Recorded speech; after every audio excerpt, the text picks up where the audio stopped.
Okay, please. Oke, saya mulai ya, Dokter. Ya. Oke. Assalamualaikum warahmatullahi wabarakatuh. Good afternoon for participants of discussion class Akademibiliti by Yayasan Peduli Kasih ABK. Good afternoon for our guest, Ms. Kathryn. Welcome to our forum. Many thanks to Harian Surya who is relaying our class today in YouTube Live Harian Surya and Tribun Jatim official channel. For our class today, we will talk about dry fruits and maybe a little bit about Miss Katie. I am Kartika Cahyani. You can call me Tika. I will be your host for today's class. Next up, for Ibu Sawitri Retno Hadiati, will presenting overview of Yayasan Peduli Kasih ABK. Okay. Yeah. Okay, thank you. Thank you. I'm nervous too. Yeah. Now I will tell all of you about how the foundation of Peduli Kasih ABK. ABK it means anak berkebutuhan khusus. Because if you know what is the doing of the foundation, so you will make a good relationship, and also maybe there is many opportunity to have a network or join something activity, yeah, maybe. So at first, okay. Yeah. Yayasan Peduli Kasih Anak Berkebutuhan Khusus is a non-government organization which was erected since 4th of April 2012. Yeah. It was based on the recommendation of International Classification of Functioning of Disability and Health.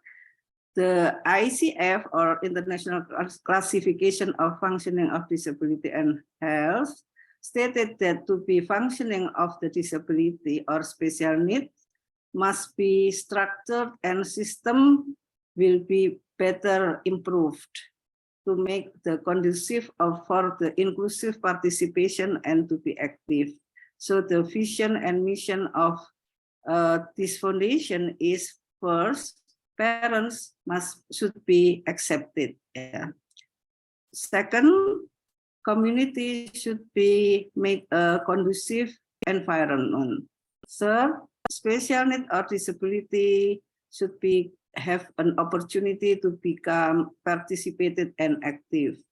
Fourth, the economy and quality of life of the family of the special needs or disability will be improved.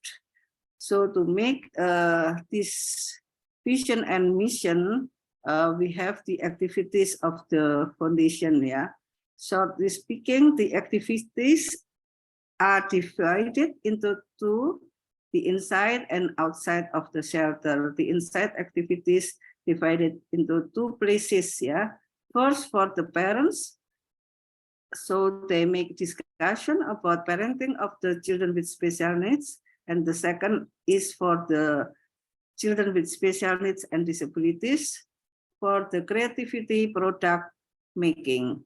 The outside program of the shelter activities also have a socialization of the caring of for children with special needs, like now, and also like the socialization of early intervention and early identification and network for collaboration to be inclusive community.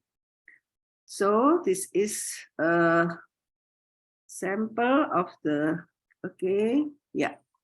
This the photos of the activities. Yeah, there is two kinds of the inside and outside. Okay. The other, yeah. There is many activities to be make the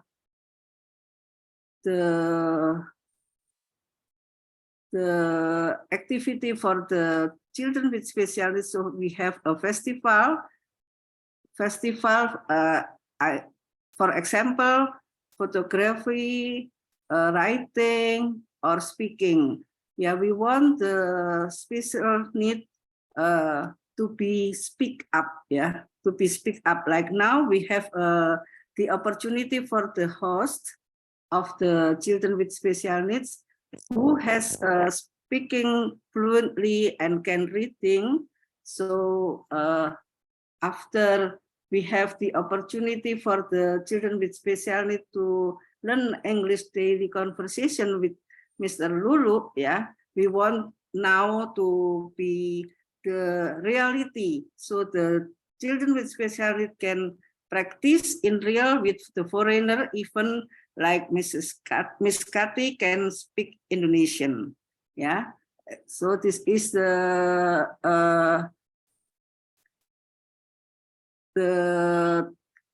festival of the ability of the children with special needs, like they have an art and craft or exercise. Yeah, they have a martial art, something like that, and they also can dancing or singing, something like that. Yeah. Okay, next. There is next, yeah.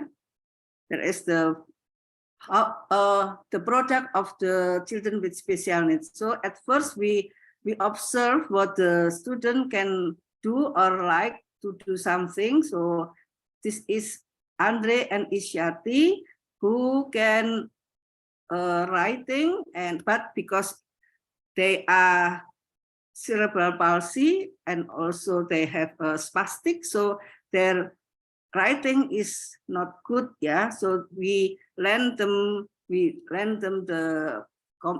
computer so they can typing, yeah, and make better to edit. Yeah, and then after that we want to dig their experience. Yeah, we ask them about their experience in the childhood, or we ask them about their activity, something like that. So they make a book. Yeah, and this book will be the tools for the community to understand what the children with special needs, if they are adults. Yeah, so Miss Kathy, you maybe when we in the same time in Shangri-La, so you can meet with Andre. Maybe you remember Andre. Yeah, so this is the book. The book price is 80,000. Yeah, so you can appreciate to buy this book and make understand what the children with special needs, if they are adults, what they are feeling or what they are want to be something, or their love, maybe, yeah, something like that. Okay, next. This is the craft who make of the children with special needs, or maybe with the parents. Yeah,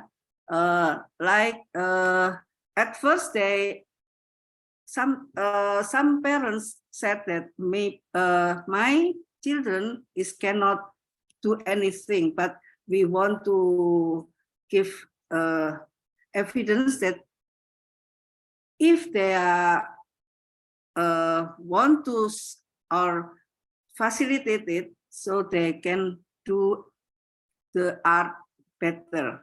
So like this product, so we have a collaboration with Shangri-La, and now in January, start January, we have a collaboration with Ibis Hotel. So our product will be displayed in the Ibis Hotel Surabaya City Center in Basuki Rahmat, Surabaya. This is the kind of the products of the children with special needs, and also collaboration with parents, and also with the volunteer of the crafter. Yeah. Okay, next. Yeah, this is our shelter. Now we registered as the job training, and the location is Pondok Chandra, Waru, Sidoarjo, and we have some person give the house for the foundation activity. So maybe all of you want to become a donatur, you can send or transfer in the account bank of the foundation, yeah, or you can come or visit our in Jalan Manggis Tengah 3 T127 Pondok Chandra. Okay, next. This is our business, social business, yeah, because we give the free services for the students, for the children with special needs, but we must have a place or a way to sell something, and the profit is for the organization activity. Yeah, this is the paket umroh. Yeah, so there is many variety of the paket umroh. Yeah. Yeah, there is many. Okay, this is the all of the Zoom will be stream live with the YouTube, and also we have a collaboration with the media. 2 kind of media will be replay in their channel of YouTube, and the host. We want the host is children with special needs. So we want the community see that not all of the children with special needs is not empowered. They could be some profession if the community, if we have the challenge for them, yeah. Like now, Kartika is the best student for our English club, yeah. So this is the first time we have a webinar with the foreigner like you. Okay, Kartika, please continue it. All right, thank you, Bu Sawitri. Without further ado, let's begin our class today. If you have any question, you can write it down on chat or use raise hand feature. Make sure to unmute your mic beforehand. Good afternoon, Miss Katie. How are you feeling today? Good afternoon. I'm doing great, Kartika. How are you today? Thank you. I'm a little bit nervous, but I'm fine. I'm good. You're doing great. Don't be nervous. Thank you. Thank you for joining us. I'm a bit curious about Java bites and dry fruit, and maybe about a little bit. So I have a few questions, if you don't mind answer them. Sure, go ahead. Okay, the first one is, what is Java bites and what makes it such a special product? So Java Bite products are a line of dried fruit products that we have developed over the last 10 to 15 years. And the reason we developed them is because when we first moved to Indonesia 20 years ago, my husband was a consultant for the Department of Agriculture here in Indonesia. So he started being asked to provide solutions for some agriculture problems. One of the specific problems was that there were mangoes rotting on trees during mango season.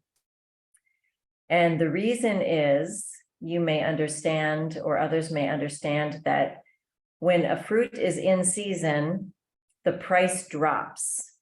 So it's much cheaper when it's in season.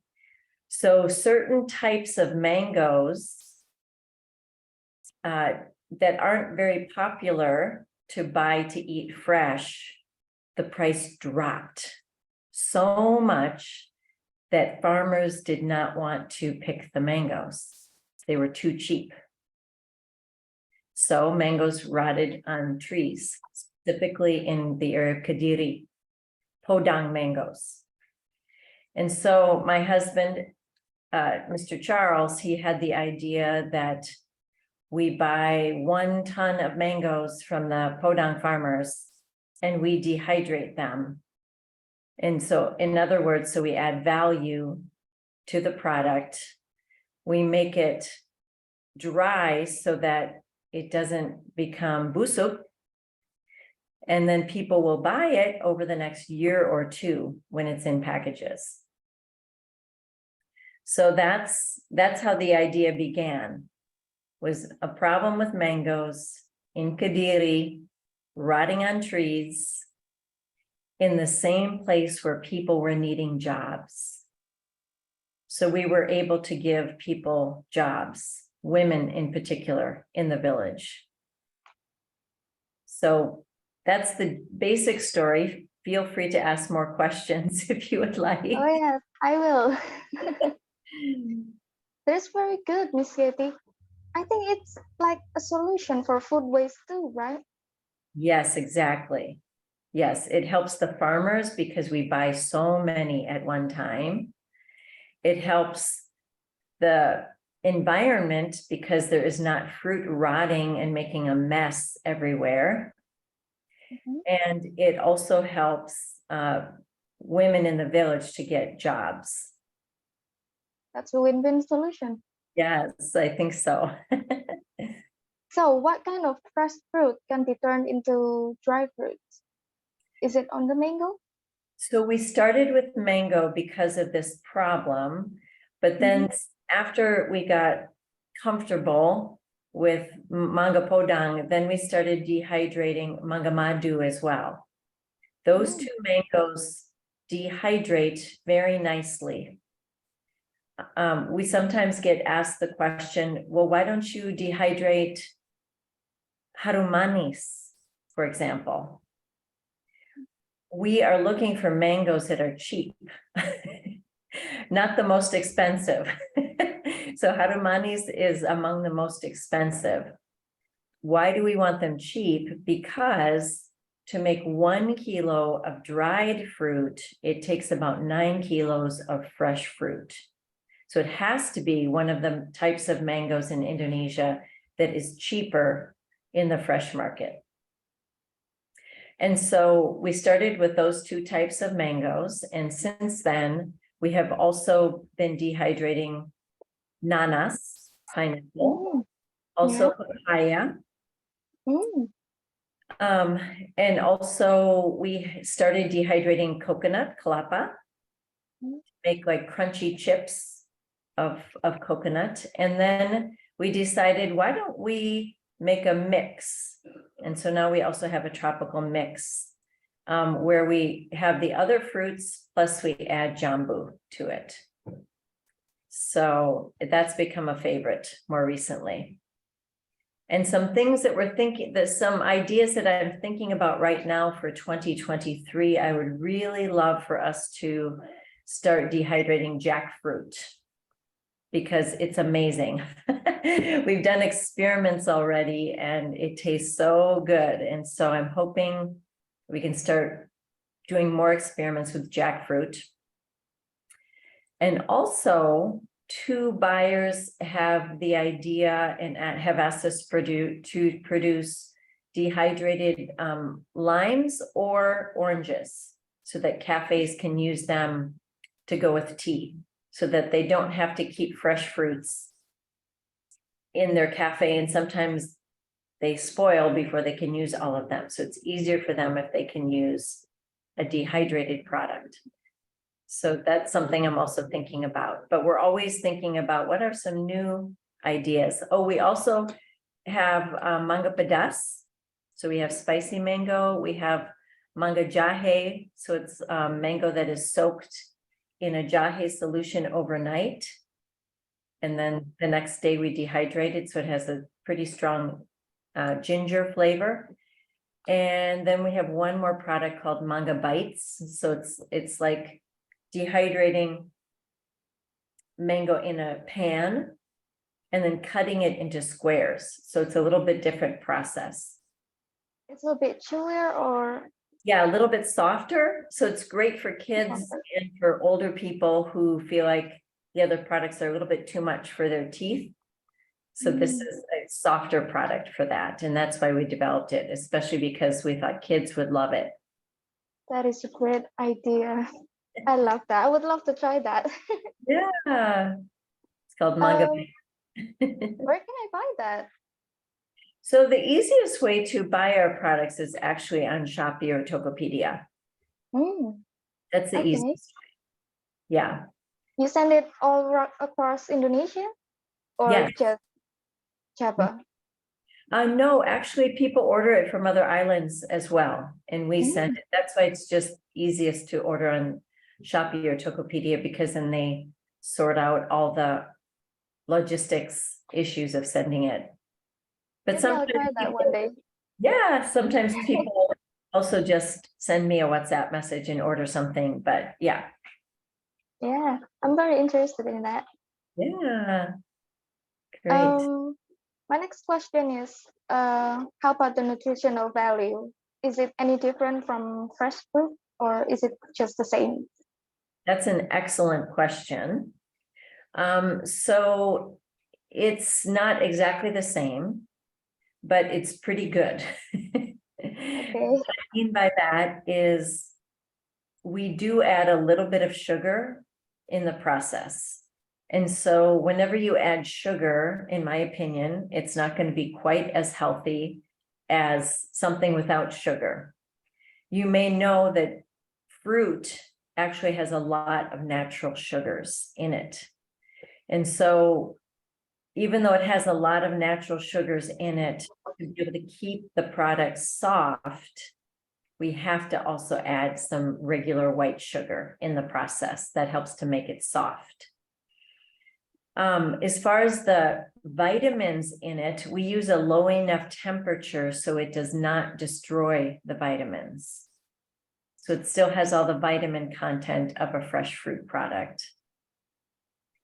I'll say one more thing, going back to sugar, our product has much less sugar than similar products that come from the Philippines or Malaysia or Thailand or Singapore. Ours has less sugar. It's a bit healthier, I think. Yeah.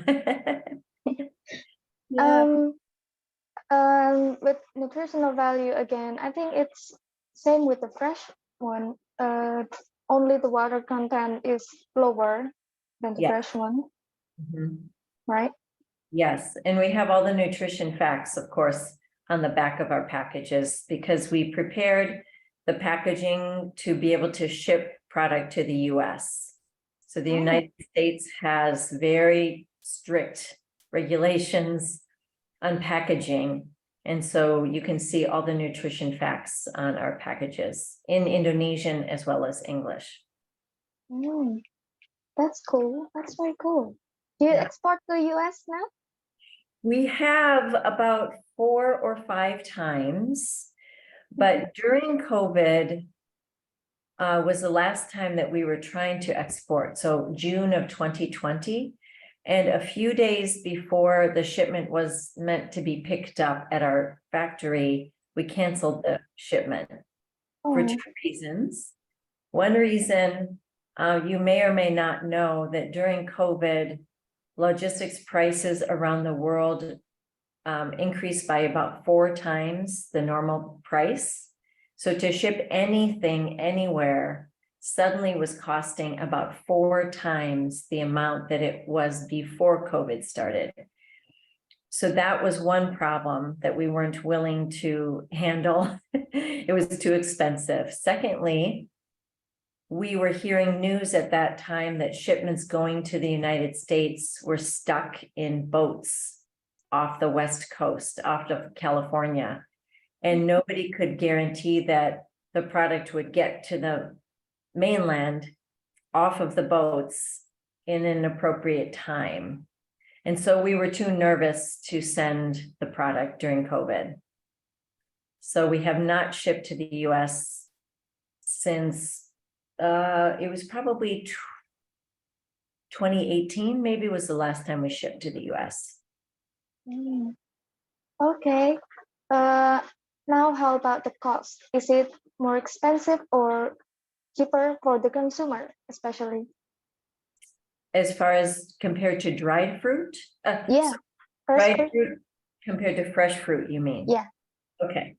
So you can imagine that if we need 9 kilos of fresh fruit to make 1 kilo of dried fruit, of course it's going to be more expensive because we need all of that fresh fruit and it shrinks down, but it's very full of the vitamins.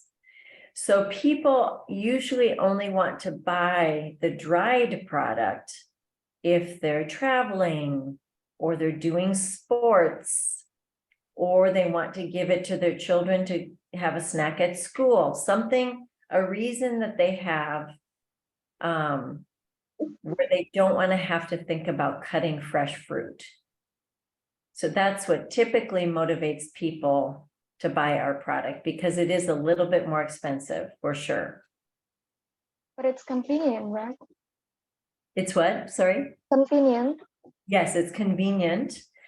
And when we package them, it's good for 1 to 2 years. Oh, So the shelf life is very long compared to fresh fruit.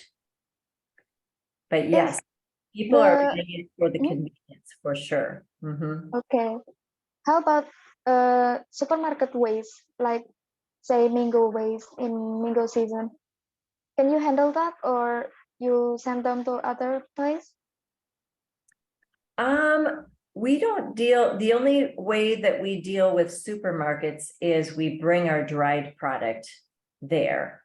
But as far as helping supermarkets with fresh fruit issues that they have, we don't involve ourselves with that. We only deal with farmers directly. And the reason is because we don't want fruit that is almost busuk. That's the problem that stores are having at that moment, right? It's overripe. And we ourselves, when we're processing the fruit, we want it to be about 80% ripe.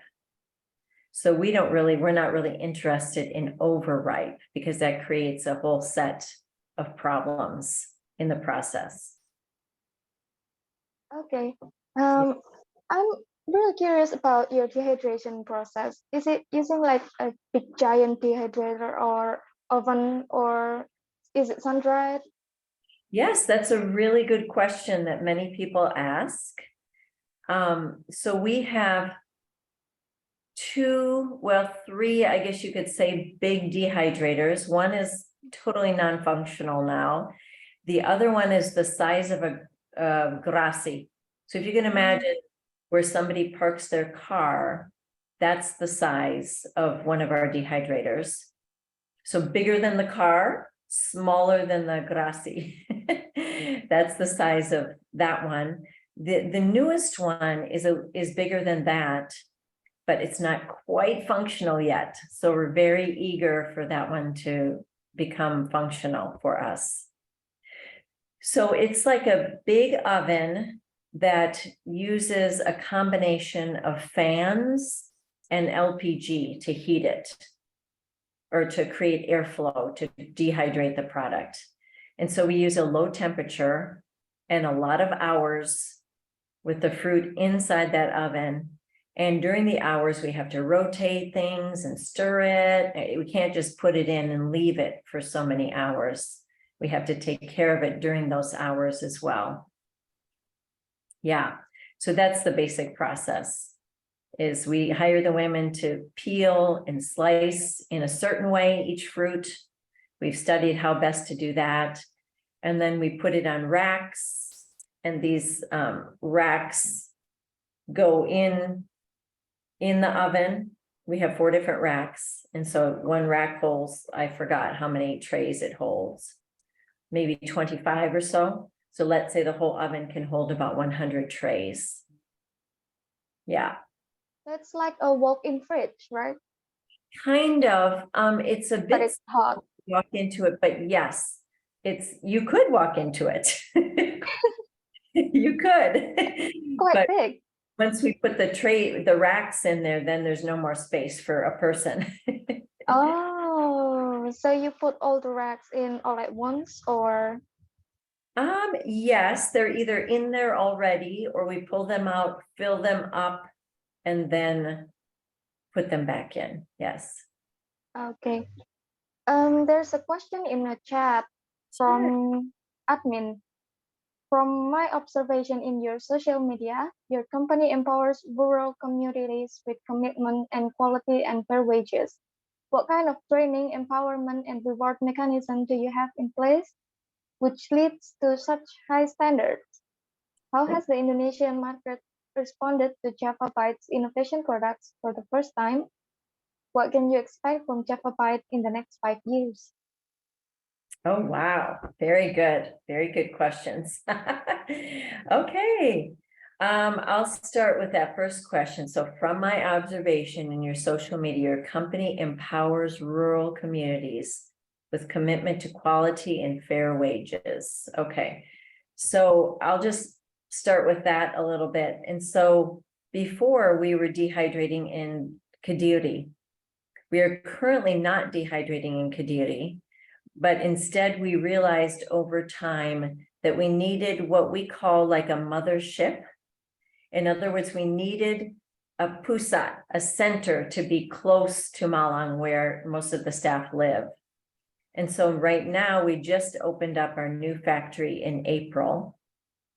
And so we are currently hiring women from 3 different villages right around our factory. So even though it's on the edge of Malang, we're still very much in Desa land. So we drive 20 minutes from our home, and we're in this area of Malang, between Malang and Batu, where there's villages where these women live. And so we've been hiring about 30 women from these 3 villages during mango season. And so, yeah, so in that sense, we're beginning to empower the women in these villages. We did surveys in that village 1.5 years ago when our building was starting to be built there. Nobody knew what the building was. They just knew this big building is being built. And so we sent an Indonesian into the community with a foreigner who had grown up in Indonesia together, and they did household surveys and found out that the families in these communities were very excited about this factory being built. And either they wanted a job, or they knew of their neighbors or friends in the community that wanted a job. So they were all very excited about this. So we've started to get to know these women. We've started to, understand more about their families and about their life situations. And 2023 is the time, if I keep reading about this, what kind of training, empowerment, and reward mechanism do you have in place which leads to such high standards? So we have a yayasan that works alongside our business, but the yayasan has been non-functional until now. Now that we are in the village setting and our offices are all right there on the edge of these villages, our hope is to begin to create some programs, some English clubs, or tutoring for children, or mothers' classes, or anything at all that the village ladies want for their families. And so that's what we have our thoughts on as we start 2023. We're ready to go into those 3 villages and support the families alongside of giving them jobs. So that's what's on our mind. One of the things that we do to reward them is we're watching their work. And so we've seen, for example, 2 women in particular that started to show that they had natural leadership abilities. And so we increased their wage, first of all, and then we asked them to have a little bit more responsibility during their workday, to be a leader in a group. And so we're watching, especially our Javanese workers are watching. I stay one step away from that. I let the Javanese leaders that we have watch these women and put them in the situation where they can most easily succeed. In other words, we notice that, oh, this woman, she doesn't do very well with the knife, but she's amazing if we put her in the packaging room. And so we put her on the packaging room team. And so we move them around according to what our Javanese workers are observing as their abilities. And so we want them each to succeed the best they can as they work for us. And they know we're doing this. They know that we switch them from this job to that job. We actually have a freezer, a big cold storage building. This is a little bit funny, but we have this freezer. And of course, people who grew up in Indonesia are not comfortable walking into a freezer because it is so cold. And so we had to kind of look for the women who could tahan in the cold room because it's even cold, so cold for me, even though I grew up with snow and everything. But if you don't have a jacket on and a hat and everything, it's too cold. But a few of the younger women, they don't mind working in that room. So we make sure that they're on the cold storage team. And so we're always looking to have the best fit for each woman that works for us. I will look at the next question now, if that's okay. Is that okay, Kartika? Yeah, Or do you that's have okay. a follow-up question from what I just said? That's okay. You can jump to the next question. Okay, although I see that somebody is saying that maybe you can translate a little bit. Oh, okay. Jadi Ibu Katie ini punya pabrik di Malang ya, di pedesaan Malang yang fungsinya itu untuk mengeringkan buah, terutama mangga ya, biar nggak banyak yang busuk. Jadi dipanen sekaligus, terus dikeringkan. Setelah dikeringkan, dijual ke pasar. Pasar maksudnya bukan pasar tradisional saja, tapi juga swalayan dan lain-lain. Dan Ibu Katie ini mempekerjakan wanita-wanita desa itu. Mungkin itu, Ibu Katie. Yeah, betul. Yeah, okay. And I hope that everyone will ask more questions if there's something they don't quite understand. The next question I see here is, how has the Indonesian market responded to Java Byte products for the first time? So that's a really good question also, because as you know, it's not a common, dehydrated fruits are not a common product in Indonesia. When I try to explain what we do, usually the response is, oh, you make keripik. And I say, no, it is not keripik, because there's no oil. There's no goreng that's happening at all, no oil. And so it's not keripik. It's literally taking the liquid out. So I try to tell people it's like kismis. So it's a fruit that has the liquid taken out, so it shrinks down. So what we have found, once people understand, oh, okay, it's not keripik, it's dehydrated fruit. If people are willing to taste it, which at places like at the Shangri-La, every December we go and we sell our product, or if there's other pameran or whatever, if people are willing to taste it, almost always they want to buy it. So they're very curious about it. Sometimes we get, kind of, I don't know, I guess I could say a negative response, like, oh, it's too sweet, or, oh, it's too this or too that. Of course, not everybody likes every product. But many times people are very curious about it. They've never tasted something like this. Or if they have, they've tasted product from Thailand, the Philippines, which has a lot more sugar in it. And so they like our product because it doesn't have as much sugar. What can we expect from Java Byte in the next 5 years? That also is a very good question. Oh, I love your questions. So one of the things is we're hoping to expand. And what expansion looks like for us, and maybe Kartika, you could translate this however you want to after I answer this also. We made an agreement with a village in Sulawesi 3 months before COVID started. And so our agreement has not been fulfilled because of COVID. Suddenly we couldn't travel to Sulawesi. So I mentioned before that my husband worked as a volunteer consultant for the Department of Agriculture before.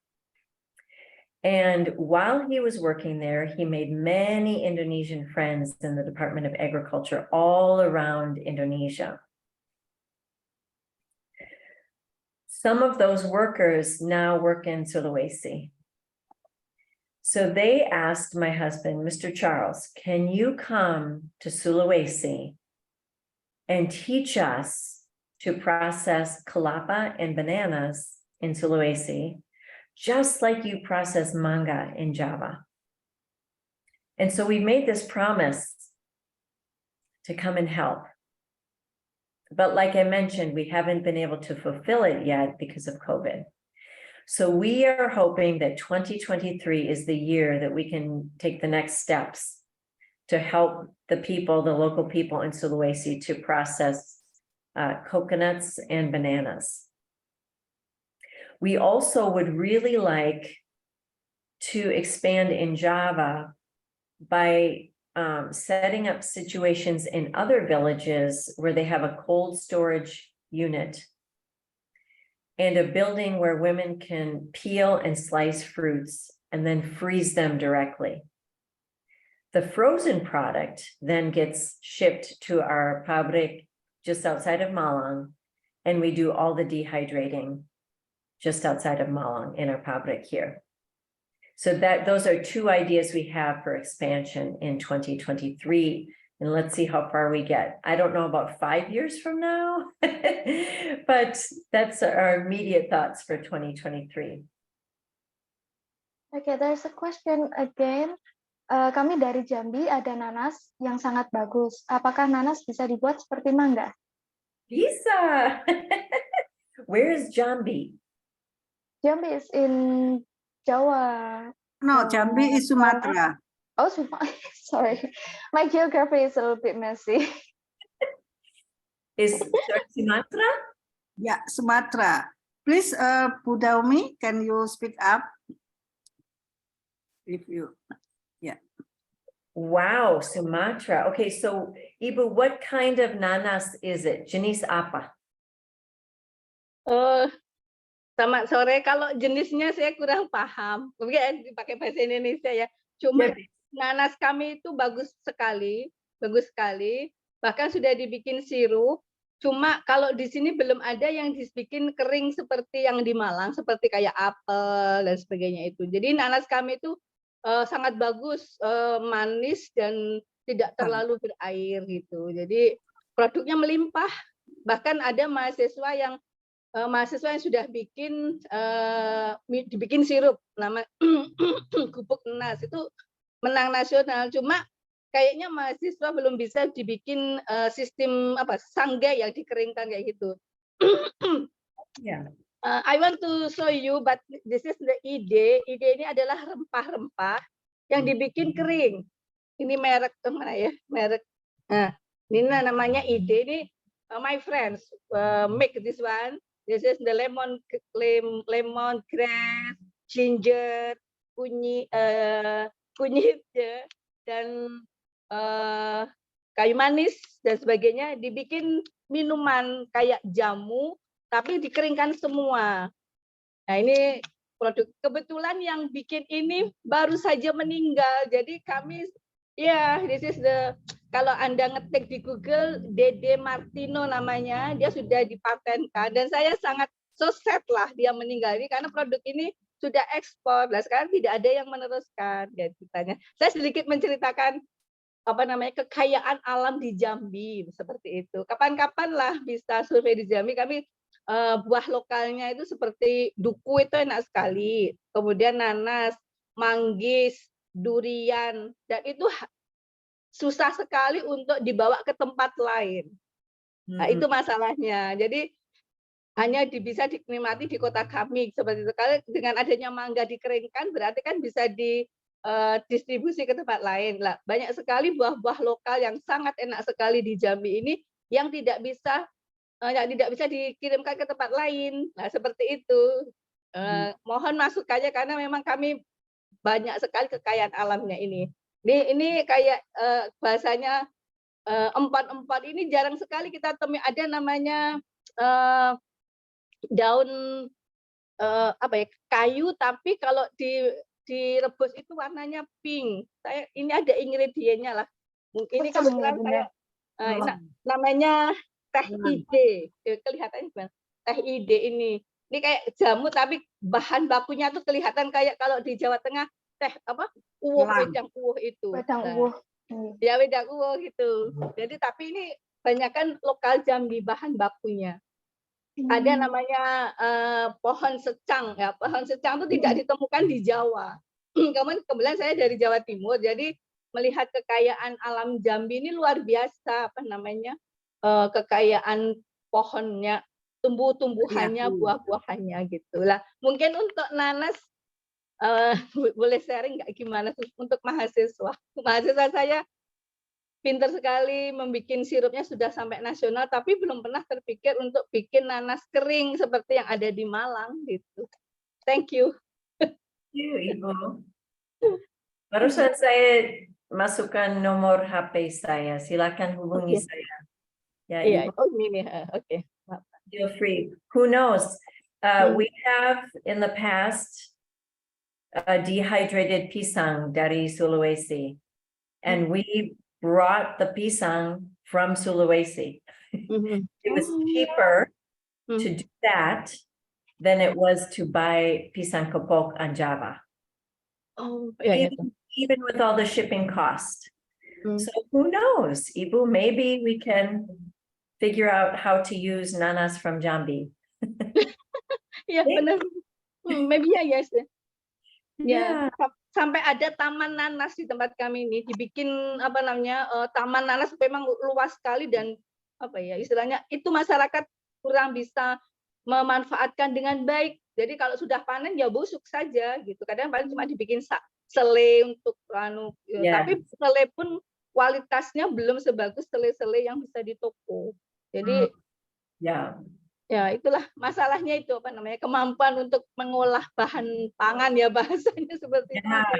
That's the struggle, right? So much is ripe at the same time. Yeah. Tadi saya tulis nomor HP-nya. Yeah. Thank you. Mungkin saya bisa nambahkan ya teman-teman bahwa acara ini memang baru, program baru, di mana kita mencoba kan biasanya adalah seperti talk show dengan narasumber dengan ABK yang menjadi hostnya, ABK yang bisa lancar baca, bisa verbal. Terus kemudian kita mencoba karena tujuan kita kan tujuan yayasan ini supaya ABK ini bisa speak up. Terus kemudian saya mempunyai ide bersama teman-teman untuk para ABK yang sudah jadi host ini kita latih daily conversation in English ya, otomatis kan dengan Inggris dengan guru orang Indonesia yang tinggal di UK dan mereka memang guru bahasa ibu tersebut Bu Lulu itu guru bahasa Inggris memang. Terus sehingga sudah berlangsung selama 3 bulan saya berpikir kenapa kok tidak dipraktekkan langsung dengan foreigner seperti itu. Jadi ini program pertama.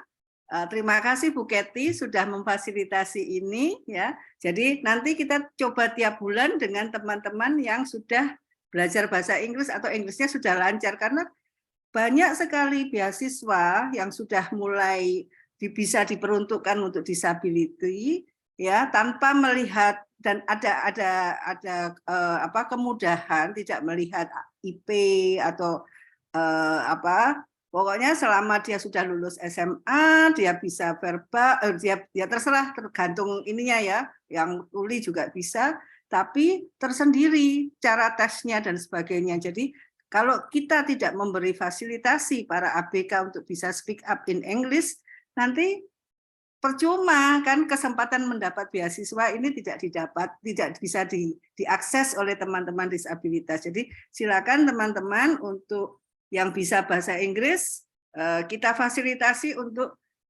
seperti ini, talk show in English dengan foreigner yang memang asli native speaker seperti ini, tapi kadang-kadang campur-campur seperti ini, Bu Kety ya. Ya, tidak apa-apa. Ya, silakan lanjut, Mbak. Bu Daumi, apakah sudah jelas? Ya, sudah. Terima kasih. Ya, terima kasih. Semoga bisa kerjasama dengan Bu Kety ya. Ya. Mungkin nanas kering and dry pineapple is very good, I think. The sugar Yes. content is also higher than mango, I think. Yeah. Okay, to the next question. It's from admin. You emphasize sustainability, community empowerment, and health aspect, less sugar, etc. Sometimes it has an impact on prices, translating higher price compared to average product. How do you address this issue and justify the premiumness of your product to targeted consumers? Yeah, if I understand the question correctly, and please ask again if I'm not answering the correct question. Yeah, that we focus on sustainability, we focus on health aspects, we focus on job creation, actually, and fair wages to both farmers and village women. So all of this translates into higher prices for our product. So then the question is, how do we justify that? Well, I think for me, once I explain those factors to customers, if I have the opportunity to interact with them, they understand why the product is the price it is. So we understand that because we use about 9 kilos of fresh product to make 1 kilo of dried product, of course, the price is going to be higher than an average Indonesian product. So we have understood from the beginning that the products we make are not going to be products for lower class people, as far as those who don't make a very high salary. They won't be able to afford it. And we understand that. Those people, when I interact with them, they always say, we just want to eat fresh fruit. And I say, of course you do. And of course, in Indonesia, there's always some great fruits that are fresh. And so that's no problem, but we can't, there's no way for us to make this product and also make it really cheap. There's no way. One of the reasons that some dried fruit products have more sugar is because that is something that you can do to make the product cheaper. If you add more sugar, it is cheaper than our product, because sugar makes the fruit gemuk and it makes it weigh more. And so if the sugar-filled product weighs more, then it's a cheaper product. And so that's one of the reasons why our more premium product has a higher price tag. So yeah, I don't know if that answers the question or not, but that's how we justify the premiumness of our product. Okay. Is dry fruit more sustainable and eco-friendly, earth-friendly than fresh fruit, or is it not? I don't think it's more sustainable, but if fruit is rotting in villages, or like we've all heard stories in the news about buah naga being thrown into rivers in Banyuwangi because there's so much of it that they end up throwing it away. I mean, that's not good for the environment. It's a food waste. Yeah, it's a waste. And so I can't say that dried fruit is more sustainable, but it helps with the environmental issues that are created when there is too much fresh fruit that's overripe or approaching the overripe state. Does that make sense? Yeah, it totally makes sense because food waste is a world problem. I think, especially in Indonesia, when tropical fruit ripe at once, Yes. and they do not get exported or they Right. not get sold in the supermarket, they will be food waste, and that is bad for environment, I think. Yes, that's right. And I mean, the wonderful thing is that Indonesia's land is so fertile. So you can grow anything in Indonesia. And then because of the heat and the rain, things grow fast. And so it creates that situation, but it's a good problem when you're trying to feed millions of people. But we need some innovation to lessen the food waste, just Right. like what you do. Yeah. And I very appreciate that. For my last question is, overall, is dry fruit better as in solution for food waste?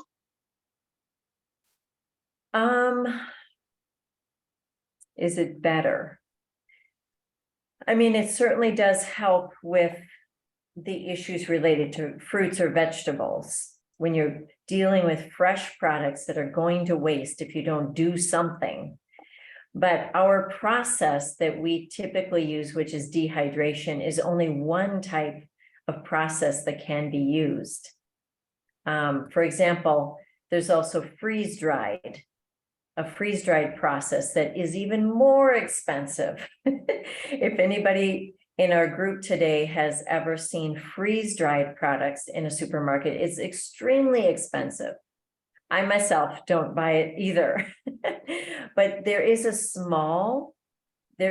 rather small, probably group of people who are very health conscious, don't want to ingest any sugar.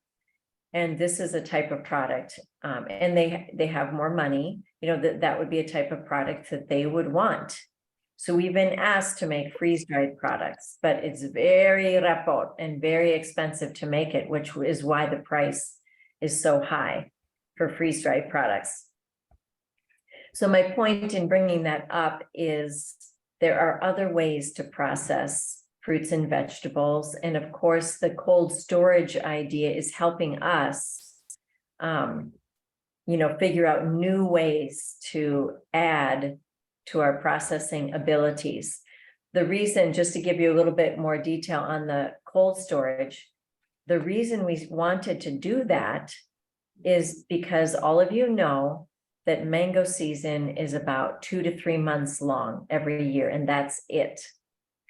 And so we have all these mangoes, and instead of processing too many, and we don't know based on our sales how many to sell, we have decided we're going to process mangoes during mango season, but we are also going to freeze mangoes. So that, for example, if we have a new customer June 1st that wants mangoes in a certain way, then we can take those mangoes out of our freezer and process them for that customer. And then they're fresh. It's just the same as us picking the mangoes or buying them from the farmer in December.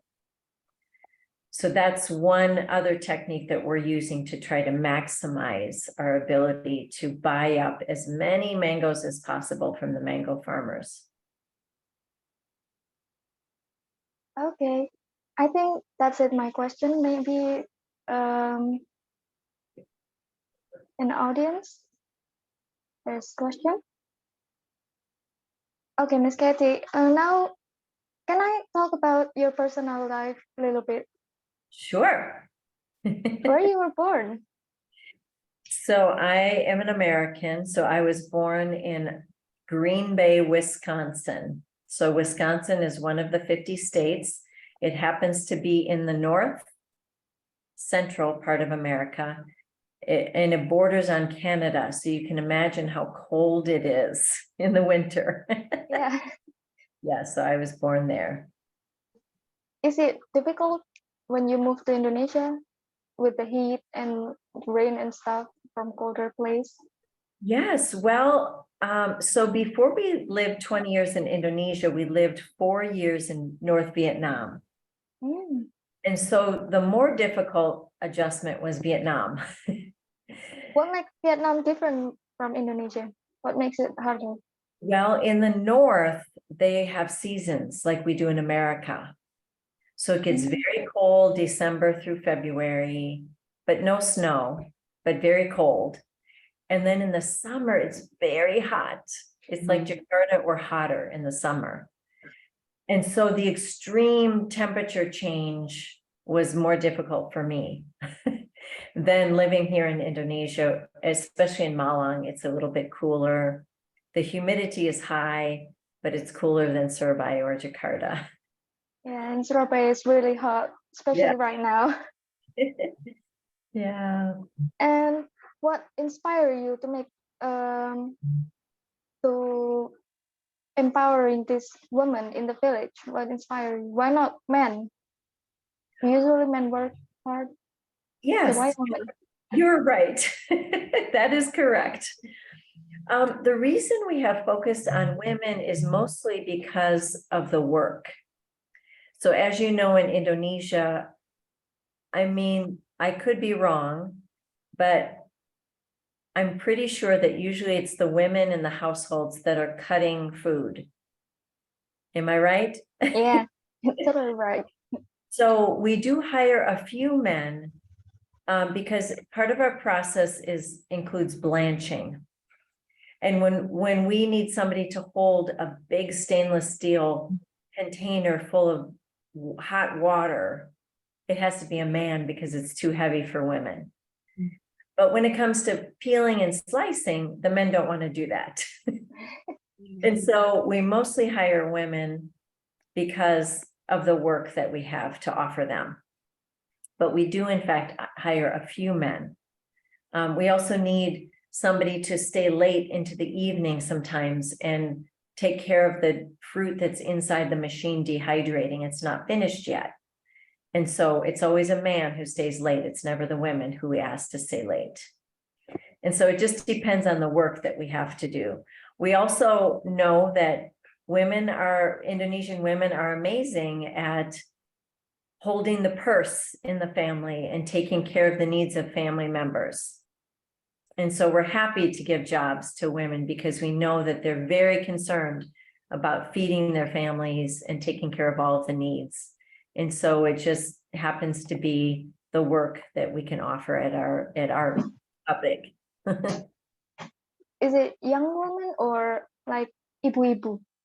Yeah, so that's a good question. I would say most of them are between the ages of 25 and 35. But there are a few older ones, for sure. Yeah, we don't mind how old they are as long as they can handle the work and they're okay with the work. We're happy to have women of all ages. Okay. Maybe for food waste again. Mango has teeth, right? How Yes. do you deal with the waste, with the teeth and the skin and stuff? Do you compose them or you Yes. just throw it away? That's an excellent question. And on the property of our factory, we had these piles of pits and skins during mango season where we would kind of create a compost, if you know what that is. Yeah, it decomposes pretty quickly, actually. So it's okay, it's working out to just let it decompose, and we mix it with dirt and it decomposes over time.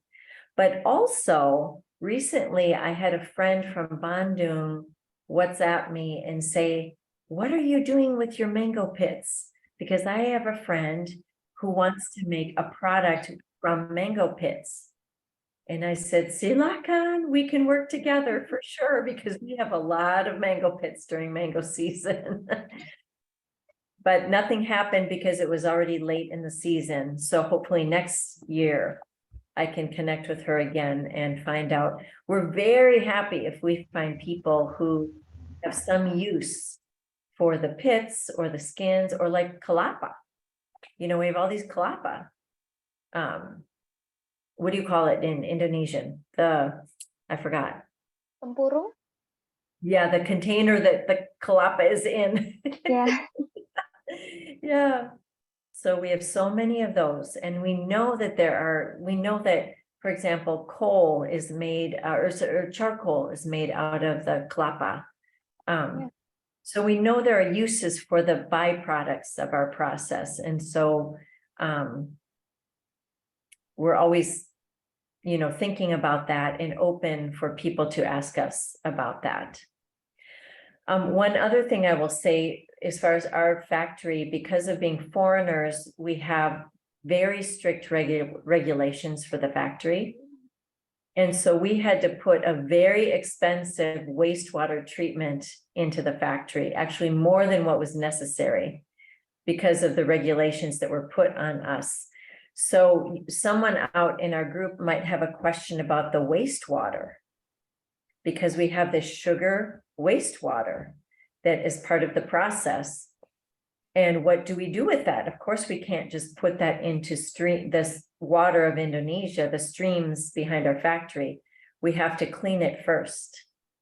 And so we have this big, elaborate wastewater system so that it helps us to not pollute the environment from our process.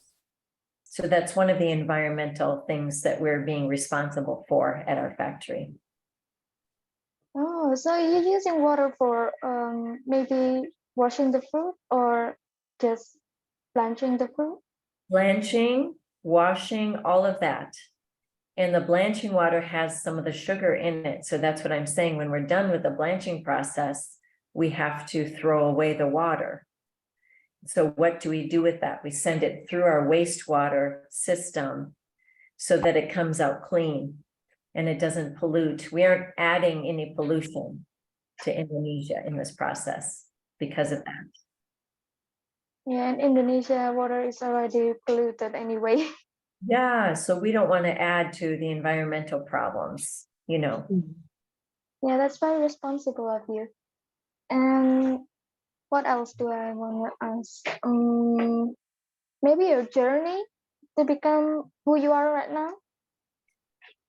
Yeah, so it's a little bit interesting because, I told you beforehand, and also you put in information about today that I'm involved in the marketing for our company. I'm the main person who does the marketing. And I look back to my college career, and I should have gotten a degree in business, and I didn't. So that would have really helped me with my job right now. But I have no education for what I'm doing in marketing. But I always approach it from the attitude of a consumer. So when I go to the store, what am I looking for? When I pick up a package, what do I want to see on that package as somebody who's going to buy that thing? And so I approach everything I do from the attitude of a consumer, a customer. And so anyway, that's kind of been my journey, just learning as I go. So I have a degree in music education, actually, from way back when I was young. But I've been involved, raising 4 children and then being involved in this marketing now for the last 15 years. Yeah, I've just been learning as I go, honestly, and learning from Indonesians as I interact with them about our product or about, cultural things or language, just learning from the situation, learning from people. Is it hard to learn Indonesian? Sorry? Is it hard to learn Indonesian? So this is a bit of a long story that I won't tell you today, but when I got married 35 years ago, I thought we were moving to Indonesia. So 35 years ago, I took Indonesian class in America to prepare to move to Indonesia. And then we moved to Vietnam and we learned Vietnamese, which is a very difficult language. So when we finally moved to Indonesia in 2002, Indonesia seemed very comfortable after Vietnamese. So our attitude about language is that any language is difficult to learn to sound like a native speaker and to understand nuances, the little pieces of language. But we also understand that Indonesian is easier than many languages because of the grammar being infinitely easier than so many other languages. So Vietnamese is harder than Indonesian, right? A lot harder.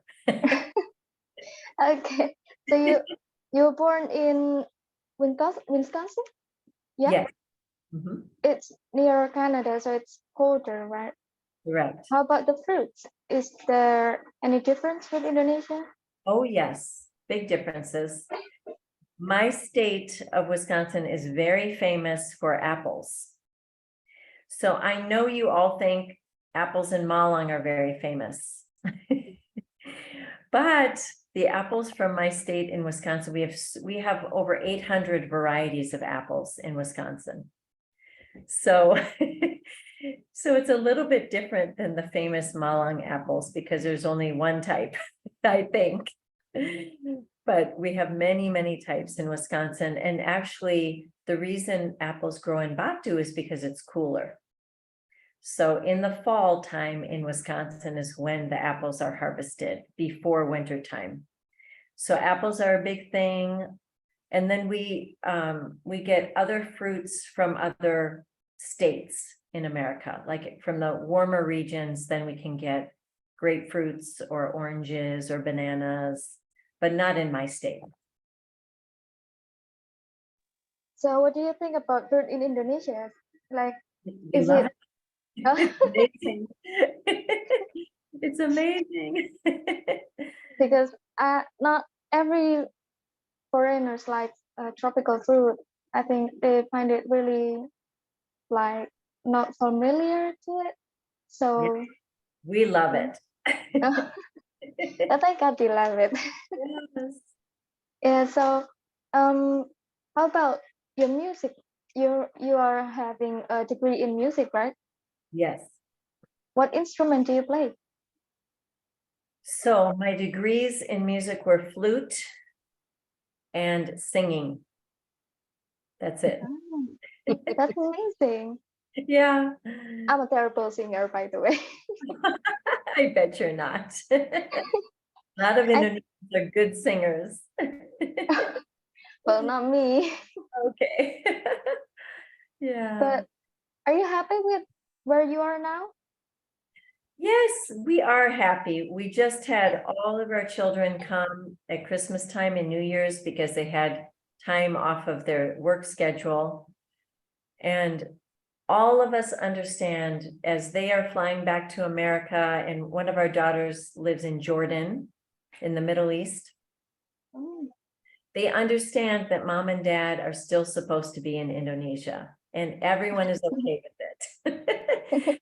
So we're okay, they're okay to be separated so far from each other, because we believe we're still supposed to be here for a while. Even though we're getting older, we're still supposed to be here for a while. So we're very content with our life here. Okay. I hope you're happy in Indonesia. Yes. Indonesia is very friendly, very open, very easy to relate with for us. Yeah. Well, we are famous with our hospitality, so Yes, you are. You are very hospitable. maybe our time is up, Doctor.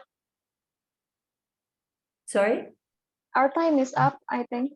Yes, you're right. It is. Okay. Okay then, ladies and gentlemen, thank you for your time. Please forgive me for any mistake that I made during the class. Thank you for your presence. Thank you for Miss Katie. And we all learning together in this. I'm still learning too. I hope you all have a good time. And maybe there's information for the next webinar.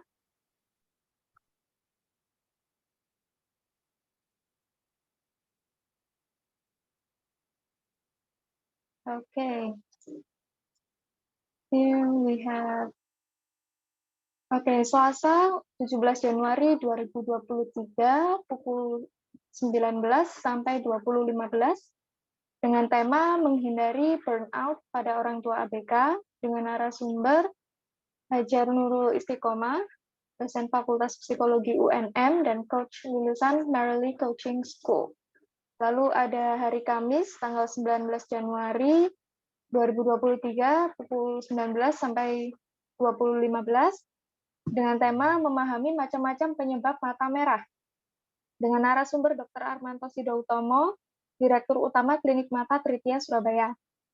Lalu hari Sabtu tanggal 21 Januari 2023 pukul 15.30 sampai 16.45 ada dengan tema inspirasi inklusi sosial melalui perusahaan yang ramah disabilitas oleh Denny Rahmawati, owner DNY Skincare. Okay, thank you Miss Katie for your time. Thank you. And It's been great to be with everyone. And Kartika, you did amazing. oh, thank you. That will makes my day. Yes. Thank Wonderful you. to be with all of you. Thank you. Miss Kathy. Nice to meet you. You too.